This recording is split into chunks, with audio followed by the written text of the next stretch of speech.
अस्सलामुअलैकुम, मैं शर्फ़ आज़म आप सभी का इस्तक़बाल करते हैं अपने ही पसंदीदा यूट्यूब चैनल शर्फ़ आज़म ऑफिशियल में। साथियों, आज के सेशन में हम लोग डिस्कशन करने वाले हैं 10th और 12th क्लास का उर्दू ग्रामर, जो कि 2023 में एग्ज़ाम देने वाले हैं उन लोगों के लिए काफ़ी हेल्पफुल होने वाले हैं। और ये पार्ट नंबर 4 है। अगर आप नहीं देखे हैं तो प्ले लिस्ट में जाएंगे और वहाँ से जो आप जाकर सारे वीडियोज़ को स्टेप बाय स्टेप जाकर देख सकते हैं। जो लोग नए हैं उन लोगों को बता दें कि इस चैनल पर आपको 10th और 12th का उर्दू आपको चैप्टर बाय चैप्टर पढ़ाया जाता है, जो कि आपके एग्जाम के पॉइंट ऑफ व्यू से काफ़ी हेल्पफुल होने वाले हैं। तो जो लोग अभी तक मेरे चैनल को सब्सक्राइब नहीं किए हैं, सब्सक्राइब कर लीजिए और अपने दोस्तों के पास ज़रूर शेयर कर दीजिएगा। तो चलिए इस सेशन को हम स्टार्ट करते हैं। देखिए, ये सारे क्वेश्चन वो है जो हमने आपको 3 वीडियो में हमने आपको मारूजी सवालात करके हमने बता दिए हैं। इसको ज़रूर नोट डाउन कर लीजिएगा, क्योंकि यहाँ से जो क्वेश्चन आपको डायरेक्ट एग्जाम हॉल में पूछे जाते हैं। सबसे पहले जो क्वेश्चन पूछा जाता है कि आपके मुँह से जो बोली निकलती है उसे हम क्या कहते हैं। तो मुँह से जो बोली निकलते हैं उसे हम हर्फ कहते हैं, और हर्फ के मजमुआ को क्या कहते हैं, उसे हम लफ्ज़ कहते हैं। और लफ्ज़ जो होते हैं ये 2 तरह के होते हैं। इसी को हम क्या कहते हैं, मौजू कहते हैं और मुहम्मल कहते हैं। और मौजू को ही हम क्या कहते हैं, इसी को हम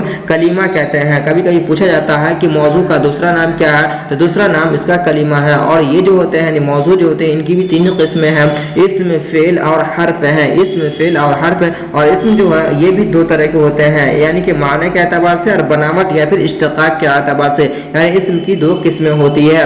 देखिए, माने के एतबार से होती है, इनकी भी 2 किस्में हैं, इसमें ज़ात और इसमें सिफत। और बनावट के या फिर इश्तिकाक के एतबार से जो इनकी किस्में हैं इनकी भी 3 किस्में हैं, जामिद, मस्तर और फिर मुश्तक है। देखिए, जामिद जो है इनकी भी 2 किस्में हैं, इसमें आम यानी इसी को हम इसमें नकरा कहते हैं, और इसमें खास इसी को हम इसमें मुआरफा कहते हैं। यहाँ से क्वेश्चन बहुत पूछा जाता है, ये सारे आपको VVI है। हमने आपको जो ऑब्जेक्टिव टाइप क्वेश्चन करवाया है उन सबको तो देख लीजिएगा कि आपको किस तरह से क्वेश्चन पूछा जाता है। और इसे याद रखने के लिए हमने आपको आसान तरीका से यहाँ पे नोट डाउन करके बताए हैं, तो इसे आप जरूर नोट डाउन कर लीजिएगा और इसे जहन नशी कर लीजिएगा, ताकि आपके एग्जाम में यहाँ से अगर क्वेश्चन बने तो आप उसे फौरन टिक आउट कर लीजिएगा। तो मिलते हैं नेक्स्ट वीडियो में, तब तक के लिए जज़ाकल्लाह खैरन जज़ा। अभी तक अगर मेरे चैनल को सब्सक्राइब नहीं किया तो सब्सक्राइब करके जरूर दोस्तों के पास जरूर शेयर कर दीजिएगा।